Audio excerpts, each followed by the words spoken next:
নমস্কাৰ বন্ধু বান্ধৱীসকল, দেখিছেনে বেলাত লাগি আছোঁ। আজি আকৌ ৰুটিহে খাম দেই ৰাতি, আৰু ৰুটি কিহৰ লগত খাওঁ চাওকচোন। আৰু মই আজি বনাবলৈ ধৰিছোঁ কঁঠালৰ মুচি, আৰু ৰুটিও বনাই আছোঁ, কঁঠালৰ মুচিও বনাই আছোঁ এফালে। সেয়া দেখিছে নহয়, মছলাখিনি মই ফ্ৰাই কৰিছোঁ। মছলা বেছি দিয়া নাছিলোঁ বাৰু, পিঁয়াজ আৰু বিলাহী এনেকৈ পেষ্ট এটা বনাই লৈছোঁ।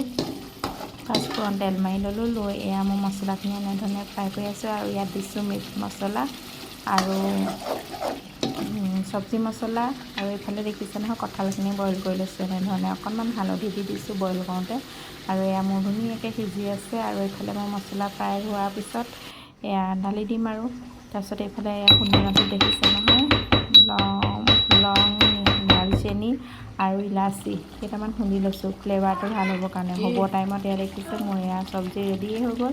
আৰু হ'ব টাইমত মই অকণমান দি দিছোঁ, আৰু তেতিয়া বেছি টেষ্টি হ'ব।